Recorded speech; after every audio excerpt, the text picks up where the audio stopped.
Hey friends, and good afternoon, my dear students. I welcome you all with the beautiful greetings. May peace, blessing, and mercy of Almighty God be on all of us. In our today's physics session, we are going to study about vertical circular motion. Let me brief you about our previous session, which was based on the topic conical pendulum. So conical pendulum का alternative name horizontal circular motion रहेगा. Why? Because if you see conical pendulum जो हमने already discuss कर चुके हैं, उसमें जो circular motion perform हो रहा है that is along x axis, horizontal axis, इसके लिए conical pendulum को horizontal circular motion कहा जाएगा. Now vertical circular motion means कि जो भी मेरा motion along vertical axis हो रहा है उसको हम लोग vertical circular motion बोलेंगे. तो you can see in the figure right here. So this is a circular path which is and the object which is tied, let us take an example of an object which is tied to a string is tied to a stone and I am whirling it along the vertical axis. तो अब जो motion perform करेगा circular motion that will be vertical circular motion. इसका practical application बहुत है, practical uses बहुत सारे हैं. इसमें जितने भी आपके rides होते हैं, जो पार्क्स होते हैं, एसएल वर्ल्ड हो गया, इमेजिका हो गया एंड मेनी पार्क्स, वहाँ पे depending upon this there are many rides like giant wheel, a ride with the name of hula loop in Essel World. अब उसको आपको इमेजिन करके यहाँ पे थोड़ा फोकस करना है. अब ये जो भी चीज़ डिराइव की गई है, जो भी रिलेशन डिराइव किया गया है, इसका यूज़ है नहीं है वो आपको खुद ब खुद मालूम पड़ जाएगा. और एग्जांपल्स है हॉट व्हील्स के. हॉट व्हील्स का जो ट्रैक होता है इनिशियली एक इंक्लाइन सरफेस होता है, जैसे ही वो एक पर्टिकुलर एंगल पे फिनिश होएगा फिर वहाँ से एक सर्कुलर पाथ स्टार्ट होएगा, सर्कुलर ट्रैक स्टार्ट होएगा. ठीक है, अब वो डिपेंड करता है हमारे इनिशियल एंगल पे कितना हम लोग उसके पहले सर्कुलर पाथ से पहले कितना हम लोग इनिशियली पाथ जो एंगल वाला पाथ होता है उसको सिलेक्ट करते हैं. So each and everything is been calculated over here. So वो कैलकुलेशंस यहाँ पे दिखा गया है और फिर ये कैलकुलेशंस को वहाँ पे अप्लाई किया जाता है, जो भी आपके सामने मैंने एग्जांपल्स रखा हूँ. So let us imagine this a circular path. ठीक है, A B C are the 3 points been highlighted on this circular path. A कौन सा पॉइंट है? टॉप मोस्ट पॉइंट है, बी बॉटम मोस्ट पॉइंट है और सी मिडवे पॉइंट है. अब मुझे तीनों पॉइंट पे जब लीनियर वेलोसिटी चेक करना है, so how will I check? I draw tangent from that particular point. Point A से मैं एक टैंजेंट ड्रॉ करूंगा तो मुझे v1 मिलेगा. तो that v1 is my linear velocity from point A. Point B से क्या करूंगा? टैंजेंट ड्रॉ करूंगा, ये पर्टिकुलर डायरेक्शन में जाएगा, वो मुझे वेलोसिटी देगा किसका? पॉइंट बी का. और पॉइंट सी पे क्या हो जाएगा? टैंजेंट ड्रॉ करने के बाद वहाँ की जो वेलोसिटी रहेगी v3 रहेगी. Okay, now you can C at each and every point velocity is differing. v1 है, v2 है, v3 है. अब तीनों पॉइंट में से सबसे ज़्यादा वेलोसिटी कौन से पॉइंट में रहेगी वो कैसे चेक करेंगे? Just give an imaginary thought कि वो जो राइड है, हॉला लूप राइड हो गया, जाइंट व्हील हो गया, हॉट व्हील्स का ट्रैक ले लीजिए आप. ठीक है, जो सर्कुलर पाथ का रहता है, वहाँ पे तीनों पॉइंट को मैं हाईलाइट करता हूँ, ए बी और C, where A is top most point, B is bottom most point and C is midway point. तो तीनों पॉइंट में से सबसे ज़्यादा वेलोसिटी कौन से पॉइंट पे रहती है? ए पॉइंट पे तो पॉसिबल ही नहीं हुआ है because A is the starting point and B point हमारा एकदम नीचे हो जाएगा और सी पॉइंट मिडवे रहेगा. अब स्टार्टिंग पॉइंट पे वेलोसिटी जाहिर सी बात है मैक्सिमम हो नहीं सकती है. अब क्यों? बिकॉज वहाँ पे ऑब्जेक्ट जब स्टार्ट होएगा तो एट दैट टाइम वो स्टेशनरी रहेगा. तो जब स्टेशनरी है तो उसके पास कौन सी एनर्जी है? एनर्जी जो उसके पास है maximum that is potential energy. अब सपोज कीजिए कि मैं ऑब्जेक्ट को वहाँ से रिलीज करता हूँ. अब जब ऑब्जेक्ट को यहाँ से रिलीज करूँगा पॉइंट ए से, वो किसकी तरफ आएगा? टूवर्ड्स द ग्रेविटी ट्रैवल करेगा एंड पॉइंट बी पे रीच करेगा. सो यहाँ पे जो एनर्जी थी कौन सी थी? पोटेंशियल मैक्सिमम थी. तो जब रिलीज करूँगा पूरी की पूरी पोटेंशियल अब काइनेटिक में चेंज हो जाएगी और यहाँ आने तक मेरी काइनेटिक मैक्सिमम हो जाएगी और पोटेंशियल जीरो हो जाएगी. फिर यहाँ से जब ऊपर जाएगा तो स्लो हो जाता है. तो जब स्लो हो जाएगा मतलब अब पोटेंशियल तो है, धीरे धीरे काइनेटिक भी आ रही है, काइनेटिक तो है, धीरे धीरे पोटेंशियल भी आ रही है उसमें. ओके, सो इससे क्या मालूम पड़ा? When object is travelling towards the gravity ultimately it accelerates. For example if I throw object from a particular height to the ground तो उसकी जो वेलोसिटी रहेगी इंक्रीज हो जाएगी. इसके लिए आप वो वाला इमेजिन कर सकते हैं, यहाँ से हम ऑब्जेक्ट को जब रिलीज करेंगे सर्कुलर पाथ में तो यहाँ पे जाने के बाद उसकी वेलोसिटी मैक्सिमम हो जाएगी. और जब मैं ऑब्जेक्ट को नीचे से ऊपर थ्रो करता हूँ अगेंस्ट द ग्रेविटी तो उसकी वेलोसिटी कम होती रहती है. तो इसके लिए यहाँ से धीरे धीरे वेलोसिटी मीन्स काइनेटिक एनर्जी कम हो जाएगी और धीरे धीरे पोटेंशियल आ जाएगी.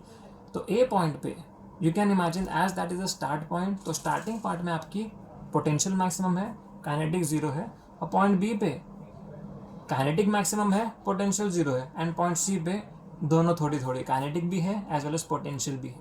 ओके, अब मुझे इसमें ओवरऑल फोर्सेस चेक करना है, कितने फोर्सेस एक्ट हो रहे हैं। तो I have frame the diagram, ये डायग्राम को आपको समझा देता हूँ।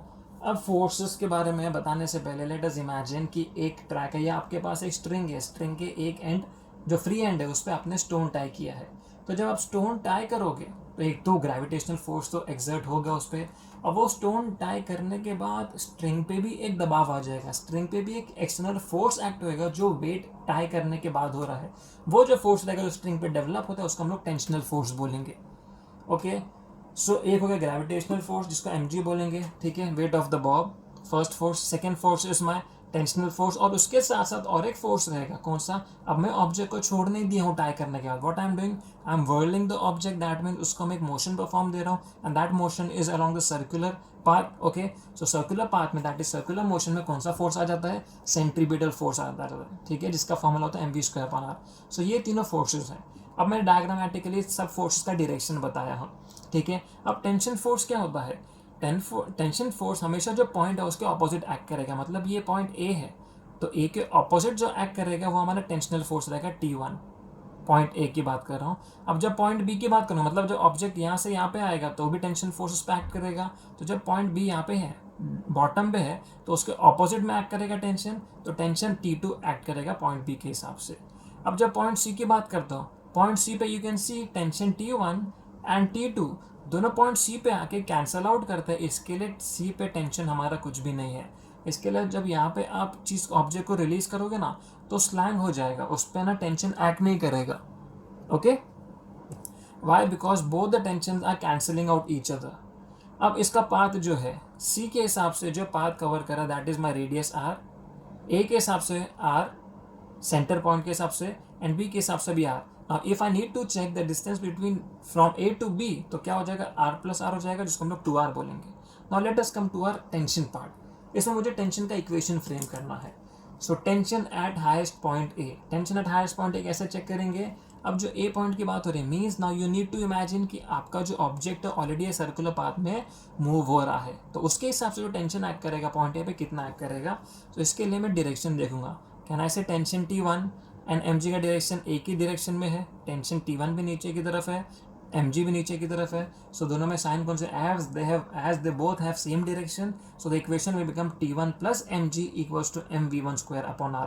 वाई mv1/r, बिकॉज तीन फोर्सेज है यहाँ पे, mg सेंट्रीपिटल फोर्स और टेंशनल फोर्स, तो तीनों को बैलेंस किया जाएगा, तो ऐसे बैलेंस किया जाएगा, दो फोर्स है जो एक दूसरे के साथ सेम डायरेक्शन में एक्ट कर रहे हैं, इसके लिए T1 plus mg equals to mv1/r। From that I'll get the equation of T1 as mg को यहाँ पे ले लेंगे तो it will become mv1/r minus mg. So this becomes equation number 1 for tension at highest point A. Now tension at lowest point B. जैसे हमने tension eight highest point A का equation निकाले वैसे ही बी का निकालेंगे, बस इसमें फ़र्क क्या है, जो हमारा टेंशन है T2 और जो हमारा mg है दोनों का डायरेक्शन के ऑपोजिट है। इसके लिए इक्वेशन कैसे लिखेंगे, T2 minus mg, why minus, because इन दोनों का डायरेक्शन एक दूसरे के हिसाब से ऑपोजिट है, तो T2 minus mg equals to mv2/r, तो T2 become equals to mv2/r, ये यहाँ पे जाके प्लस mg हो जाएगा। सो this is my equation of tension eight lowest point. इसके साथ साथ अब मुझे तीन चीज़ फाइंड करना है, मीन्स ए पॉइंट पे, बी पॉइंट पे और सी पॉइंट पे जो इनकी लीनियर वेलोसिटीज है v1, v2 और v3, उनका इक्वेशन फाइंड करना है। उनका इक्वेशन फाइंड करने के लिए keep one thing in mind कि हमें हर एक का वैल्यू फाइंड करने के हिसाब से एक कंडीशन लेना पड़ेगा। अब वो कंडीशन क्या क्या लेंगे, लेट अस सी। अब लीनियर वेलोसिटी एट पॉइंट है, मतलब ए पॉइंट पे जो ऑब्जेक्ट है उसकी लीनियर वेलोसिटी कितनी रहेगी, इससे हम ये आइडिया ले सकते हैं वेलोसिटी क्यों इंपॉर्टेंट है, because I have a stone and that stone I have tied to the end of the string.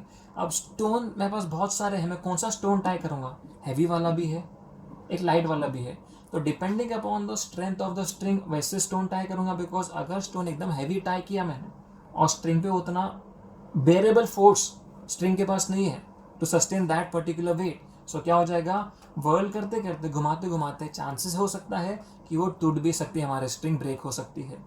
इसके लिए अगर मैं स्टोन बड़ा टाई करता हूँ तो मुझे कितनी वेलोसिटी से उसको मूव करना है वो भी चेक करना है। इसके लिए वेलोसिटी इंपॉर्टेंट होती है कि मेरे पास स्टोन रहेगा तो कितना वेट का मुझे सिलेक्ट करना है वो, और दूसरा अगर उसको वर्ल करते करते मुझे एक एंगल पे प्रोजेक्ट करना है, या उसका मेरे को जैसे शॉर्ट पुट थ्रो होता है, यू माइट हैव सीन कि ओलंपिक्स में शॉर्ट पुट थ्रो होता है, एक स्ट्रिंग रहती है और उसके एंड पे एक शॉर्ट पुट बॉल रहता है, उसको वर्ल करते हैं, कंटिन्यूस वर्ल करने के बाद उसको प्रोजेक्ट करते हैं एंगल से।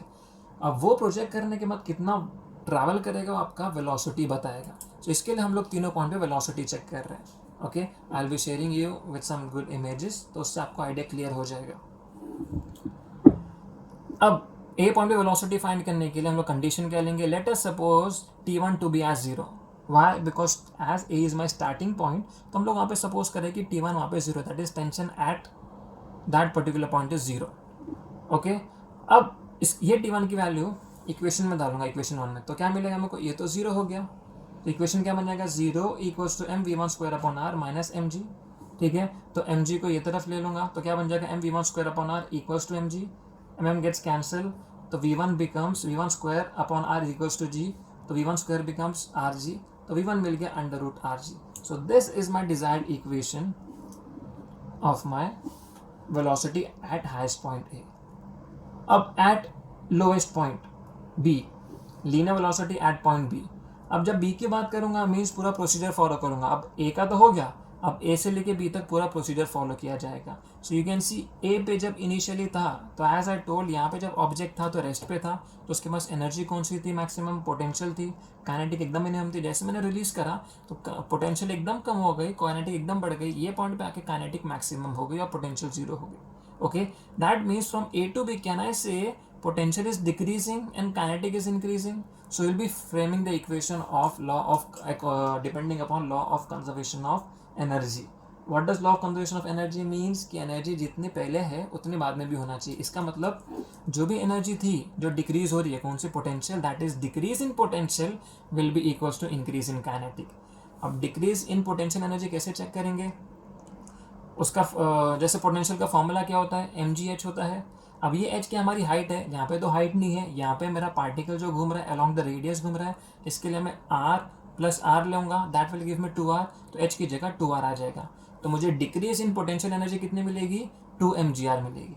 ठीक है, अब हमारी पोटेंशियल डिक्रीज हो रही है, उसके साथ साथ इंक्रीज कौन सी एनर्जी हो रही है, दूसरी kinetic, therefore increase in kinetic energy. अब उसका इक्वेशन कैसे फ्रेम करेंगे, ठीक है, among both the points, that is ये ए पॉइंट था हमारा और ये बी पॉइंट था।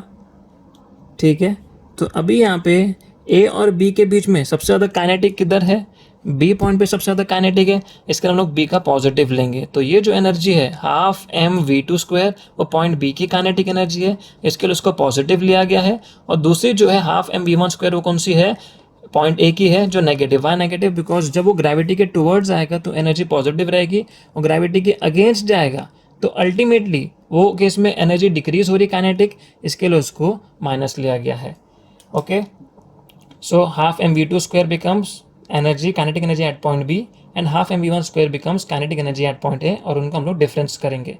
सो according to law of conservation of energy, अब कंजर्वेशन ऑफ एनर्जी क्या बोलता है कि जितनी मेरी पोटेंशियल डिक्रीज हो रही है उतनी मेरी क्या इंक्रीज होना चाहिए, काइनेटिक इंक्रीज होना चाहिए। So ultimately decrease in potential का इक्वेशन क्या मिला हमारे को, 2mgr मिला, और इंक्रीज इन काइनेटिक एनर्जी का इक्वेशन ये है, तो इंक्रीज इन काइनेटिक एनर्जी की जगह मैं ये पूरा पुट करूंगा।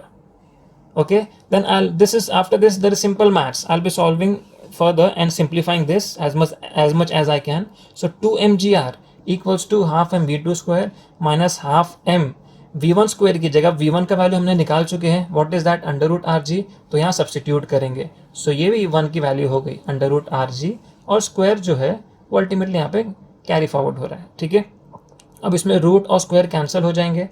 Okay, so what is the desired equation I'm getting now, 2mgr is equals to, अब कॉमन निकालता हूँ, हाफ m कॉमन निकाल सकता हूँ, तो हाफ m मैंने कॉमन निकाला, तो ब्रैकेट में क्या बचा, v2 स्क्वायर माइनस आर जी, क्योंकि स्क्वायर और रूट कैंसिल हो गया।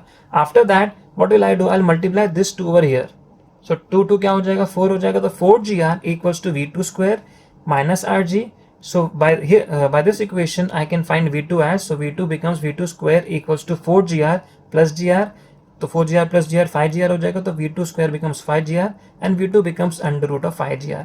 तो ये हमारा इक्वेशन आ गया at point B. So you can see V1 क्या मिला था हमारे को, अंडर रूट RG मिला था, और V2 क्या मिला, अंडर रूट 5RG मिला. तो यहाँ से मालूम पड़ गया A और B पॉइंट में से वेलोसिटी किधर ज़्यादा है, पॉइंट B पे. हम लोगों ने जो ऑलरेडी डिस्कस कर चुके हैं. अब बात आती है C पॉइंट की. तो जब C पॉइंट की बात आएगी, linear velocity at point C, अब मुझे पूरा प्रोसीजर मतलब B से लेके C तक फॉलो करना पड़ेगा. ठीक है, A से लेके B तक हो गया. ओके, अब B से लेके C तक जाऊंगा, तो इसका अलग से डायग्राम यहाँ पे फ्रेम किया, B से लेके C तक. ओके, अब B से लेके C तक के जाने के लिए कंडीशन क्या लूंगा. नाउ B पॉइंट पे काइनेटिक मैक्सिमम थी और पोटेंशियल 0 थी. अब जब ऊपर जाएगा तो अगेंस्ट जा रहा है ग्रेविटी के, तो अब क्या हो जाएगा, धीरे धीरे पोटेंशियल आ जाएगी. इसका मतलब दोनों यहाँ से ऊपर जाएगा तो कहीं ना कहीं दोनों पॉइंट पे हम दोनों एनर्जीज चेक करेंगे. मतलब total energy at point B देखी जाएगी and total energy at point C, और दोनों को इक्वल किया जाएगा. That means total energy at point B equals to total energy at point C. Now I know total is sum of both the energies, that is kinetic plus potential. So kinetic at point B plus potential at point B. Same goes over here, kinetic at point C plus potential at point C. As I know kinetic at B is maximum half mv2 square and potential at B is minimum 0, equals to kinetic energy at point C कितना हो जाएगा, half mv3 square plus potential at point C कितना हो जाएगा, mgr. Y mgr, because यहाँ से लेके यहाँ तक जो डिस्टेंस कवर किया है वो रेडियस के अलॉन्ग कवर किया, इसके लिए mgr आया. अब इसको सॉल्व करेंगे, यहाँ पे मैं LCM निकालता हूँ, तो half mv2 square equals to, I multiply 2 over here, so it will become mv3 square plus 2 mgr upon 2. यहाँ से 2 कैंसिल हो गया. इवन यहाँ पे m कॉमन निकाल सकता हूँ दोनों जगह से, और वो कैंसिल कर सकता हूँ, तो m कैंसिल हो गया, इवन हाफ ऑफ भी कैंसिल हो गया. सो अब क्या बचा, v2 square equals to v3 square plus 2gr. अब v2 की वैल्यू हमारे पास है, ये हम यहाँ पुट करेंगे, under root 5gr the whole square equals to V3 square plus 2gr.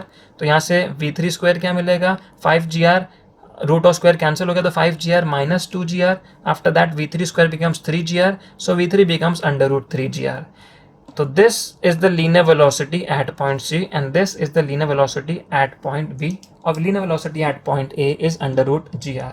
So among all the 3 points, now idea clear हुआ कौन से पॉइंट पे वेलोसिटी सबसे ज़्यादा है, पॉइंट बी पे. वाई, बिकॉज ए से लेके बी तक टुवर्ड्स द ग्रेविटी आ रहा है, इसके लिए ए तो स्टार्ट पॉइंट है, वहाँ तो पॉसिबल ही नहीं वेलोसिटी ज़्यादा है. पॉइंट बी पे सबसे ज़्यादा वेलोसिटी है, उसके बाद पॉइंट सी पे है, और उसके बाद सबसे कम पॉइंट ए पे है.